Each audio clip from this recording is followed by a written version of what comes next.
Joining us is author Nicole Asselin. Nicole is here to talk with us about a second book that she has written. Some of you may remember that Madeline, that is a character that is in the book Murder at First Pitch, written by author Nicole Asselin. Nicole, welcome to the program. Thank you so much for having me again. This is so exciting. Let's talk a little bit about the first book, just for folks who may or may not had a chance to purchase your first book, Murder at First Pitch. Give us the details about the first book. Sure. So Murder at First Pitch was released in September of 2019, pre-pandemic, and it centers on a young woman named Madeline, no relation to my actual cat, Madeline. And it's set in Abington, which is where I live. There is no ballpark, but I made one up because who wouldn't want to pretend to run a baseball team? And of course, when she returns to work for her family, she stumbles across a dead body, as one does in a cozy mystery, and sort of inserts herself in the investigation to clear her family name. Her brother gets accused of the murder, so she gets involved. And that's kind of how she gets reintroduced to the world of the fake world of independent league baseball in Abington. So tell us a little bit about your newest book, because I think in our previous conversation, you teased the idea that this might be a little bit of a book series. What is Concession Stand Crimes all about? So Concession Stand Crimes, it was really fun. I continued Madeline's story. So we're still in Abington. We're still at the Armadillos ballpark. And it just, much like Murder, She Wrote, there's another incident at the ballpark, even though people still keep going there. And it centers around the heiress of a beer brewery fortune on the South Shore, completely made up again because there are a lot of breweries out here, but and she ends up getting murdered. And it's, again, Madeline kind of finds herself not so much inserting herself, but getting information comes through her. She's a little bit nosy, so she overhears a lot of discussions and she picks up on things. And she sort of assists the detective, kind of like, hey, I heard this information. You might want to check this out. And it kind of just dovetails from there. And it was a little bit more fun to play around with the ballpark a little bit more. So there's a few more events. There's a few more Abington Easter eggs, like Martin's Restaurant. And it was just really fun to keep Madeline's adventures, I guess to say. Her murderous adventures going in the second book. So I'm excited for it to be out. I could be wrong here, but it sounds to me as though being an author allows you to combine two things that you really like. A, I believe that you're probably a really big baseball fan. Of course. Okay. and it also feels like maybe you might be somebody who really likes murder mystery themed books. Yeah, my when I grew up, as I was growing up, my dad's always been a big reader. We would spend summers in Connecticut with my grandparents, and at the time they only had the Yes Network which is the Yankees channel. And my grandfather was like, "Nope, we're not watching that." So we would listen to all the Red Sox games on the radio in the summer, and that's still how I prefer to listen to my Red Sox games, is Joe Castiglione and Will Fleming. And so every night I fall asleep to the dulcet sounds of hopefully the Red Sox winning. And then my grandmother always had like a stack of used mystery novels on her like next to her chair. And so she would finish like 2 books a day, 3 books a day. So I'd always just see her reading those mysteries. And I think mysteries are fun to write because you can sort of, especially cozy mysteries, because you can make it feel real, but still have all these little fun, like, let's be honest, not all of us are going out and solving mysteries every day, but by writing it, you can kind of feel like you're an investigator and kind of all that stuff. So it's really fun to be able to play around with that. So I enjoyed that part of it. And also, if you get mad at somebody, you can, put their name in the book. Names have been changed kind of thing, but you can use that as a little catharsis to get that out. So this being your second book, was there any change in your process of storytelling this time around? Yeah, it was a little bit. So I started the second book almost immediately after the first book was published in 2019, and then pandemic happened. So creativity kind of went down a little bit. I was working from home, so it was hard to go from working at my home work computer to coming to my writing computer to do the book. So so I apologize. That's why it took so long to come out, because there's a pandemic. But I did find that my a better way to write is now I focus on small chapters instead of just writing stream of consciousness. I find it's a little bit easier to go, oh, I can write 500 words a day and not have to kind of put all that pressure on myself to get something completed, which is how I'm working on book 3 right now. I do have like a sort of outline for book 3, but I'm not following it. So we're back to the regular, just a couple chapters, a week, just to see how the flow is going. A lot of writers that I have, authors that I have had a privilege to speak with over the years, some of them encourage this thing called writer's block. Did you ever have to overcome such a hurdle? And what's your process to break through to continue writing? Yeah, writer's block is real. I don't trust anybody who says it isn't. Although some people are just really good at writing and they don't get that little. I mean, we all have a little bit of self-doubt, and we start writing. We're like, this doesn't work. What am I going to do? Or how am I we call it the messy middle or the muddled middle, because you get a really good idea of what your beginning is. We get a really good idea of what the end is. And then you have to expand on it for 70,000 words. And you're like, oh, how am I going to do that? So I definitely get it. And I definitely got it during the pandemic when my creativity was a little bit lower because there was just so much going on. But I found that if I just take a day, a lot of times I go outside and I write on my deck because it's away from all the distractions, and you can kind of get it. And then I read a lot of books when I start to get blocked a little bit, read a couple mysteries to see kind of how their flow goes. One of the great things about writing a baseball mystery is now that baseball's back full time, I kind of have a lot of inspiration from teams across the country. I follow a lot of independent league, minor league, futures league teams on Twitter and Instagram. So if I start to feel like I'm missing something, I can steal from their creativity. Like the Savannah Bananas is who I steal a lot from. They're a team down in Georgia, and they're kind of like the Harlem Globetrotters of baseball. So they do all, stupid stuff, like they do TikTok dances in between. They announce themselves as they come up to bat. So I kind of try to pepper things like that into the book, kind of to jazz it up a little bit. I've actually seen a Savannah Bananas video. There was one with pitchers getting ready to pitch, and the fielders behind them are dancing along with the pitcher before he throws it over home plate. Dances. It's just fun, and it's kind of how I watched a story about them on SportsCenter, and it was just a guy who the team was for sale, and he's like, I want to own a baseball team, and now he shows up to every game in a big yellow suit, and they have a great time. So it's pretty cool. And this year I'm actually doing a couple, I'm doing a road show with the book and going to a couple baseball games. So I'm going up to Nashua for July 4th to the Silver Knights, and I'm going down south Pennsylvania to the Harrisburg Senators game, which is where I grew up, down in Mechanicsburg. So it's going to be fun to actually bring the book to baseball this time, instead of just trying to corral people and be like, are you a baseball fan? Are you a baseball fan? Come see me. I'm going to go to where the fans are and hopefully have them enjoy my book as well. If you're just tuning in, we are speaking with Nicole Asselin. She is the author of a new book called Concession Stand Crimes. And we're learning all about the book and her writing process. It's interesting.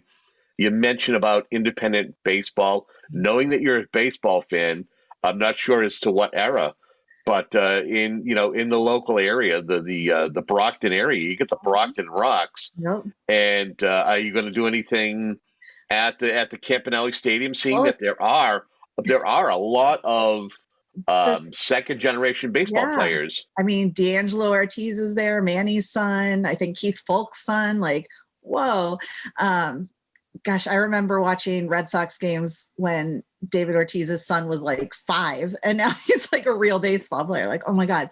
I actually sent them an email last week, so I'm hoping to see something, if I can work with them, in the next couple of weeks to do something. Because yeah, you're right. It is literally 10 minutes from Abington, maybe. And I drive by it all the time, and I'm constantly in Brockton. There's a very good Starbucks there. So Now, did you have to do any kind of research just to make sure that there's authenticity to any direction your book has got, any direction that your book went in? I did not a ton, because I did want to make it kind of a wish fulfillment. If I owned a team, this is what I would do, kind of thing. When I first started writing the first in the book, Murder at First Pitch, I did read a book called The Only Rule Is It Has to Work. And it was a book about two dudes who just decided to buy a baseball team, like a minor league independent with old washed up players. I think Jose Canseco played with them once, like when he was 45, stuff like that. And they kind of ran through all the stats of how they made the team successful, how they made money, how they didn't make money. And one of the things I found, that I think I put it in the first book, I can't remember. It's been so long.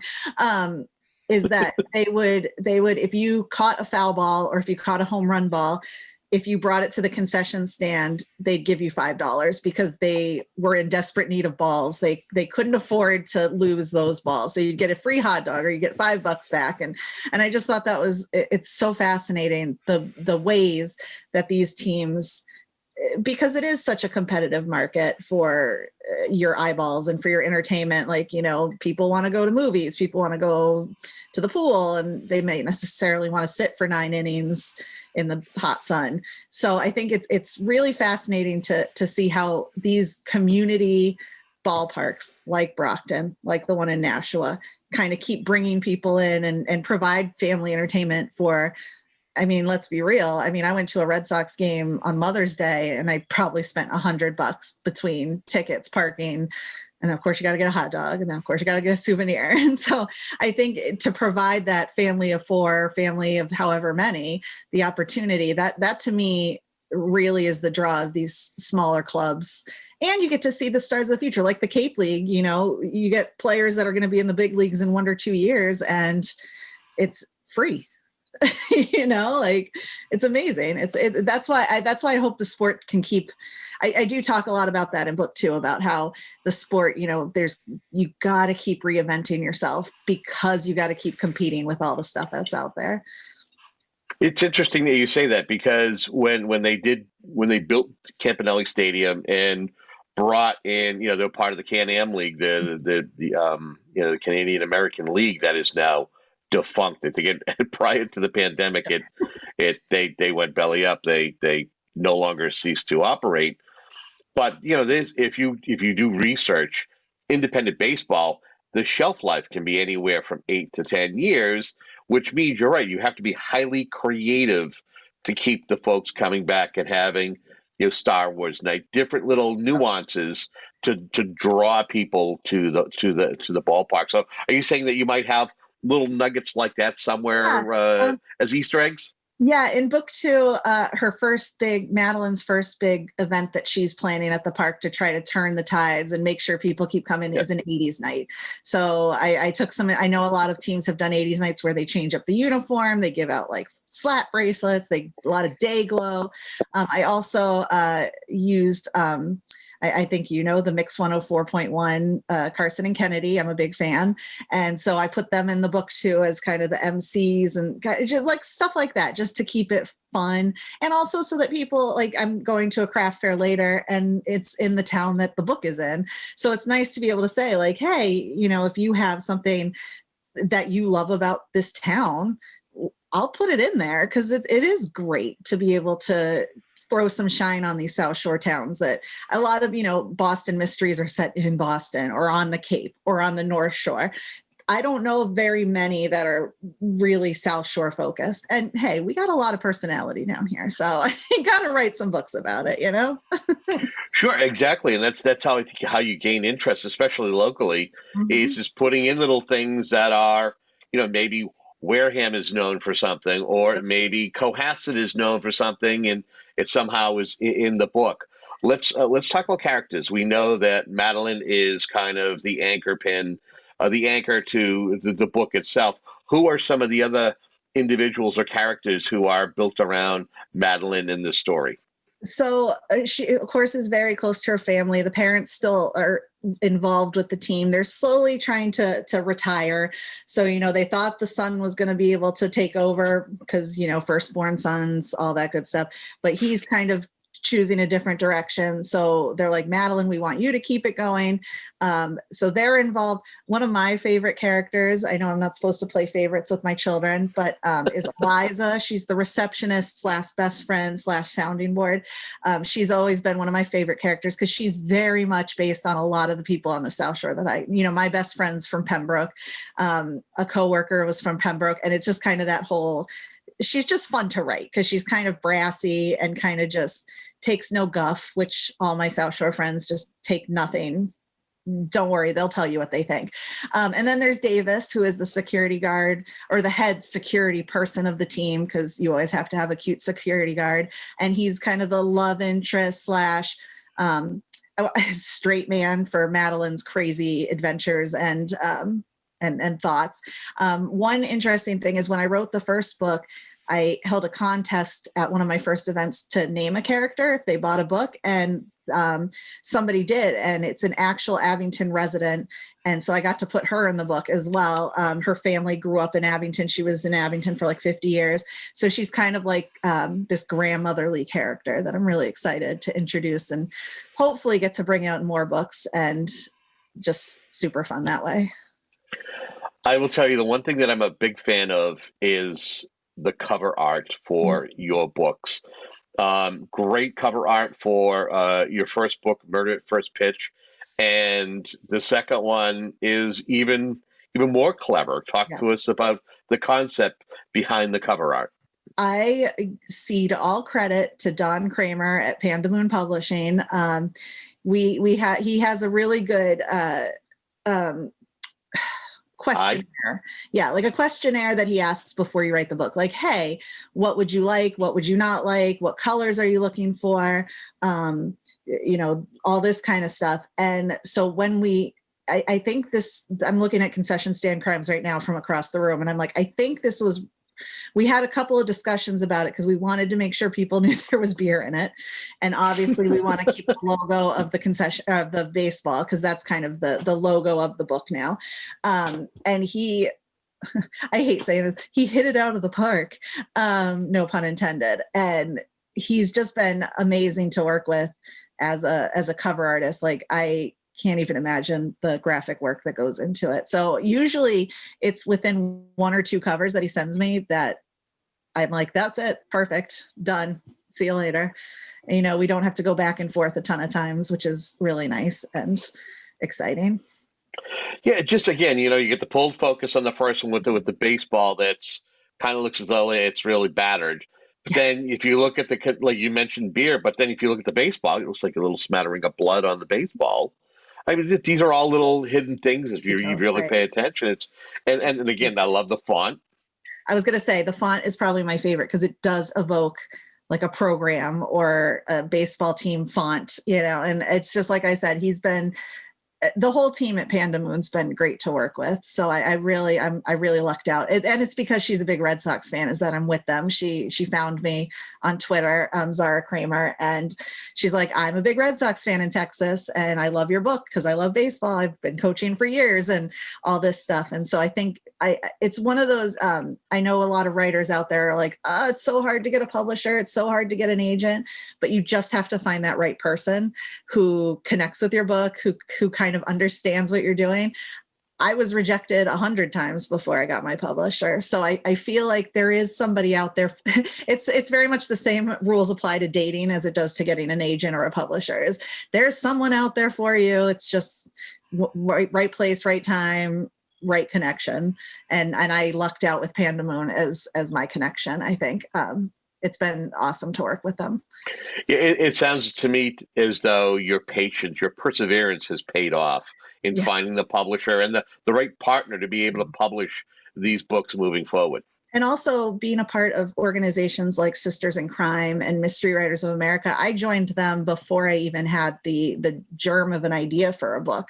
And even just being around all these other prolific mystery writers and cozy mystery writers, just stealing, taking some of that knowledge, absorbing some of their knowledge really helped me focus. And it helps me now too, because as an independent author, you have to do a lot of your own publicity. You have to get yourself out there. You have to go sell at craft fairs or baseball fields, or you have to contact independent bookstores and say, hey, I'd love to put my book in your store. So I think by having that kind of group, you don't feel so alone, which is nice.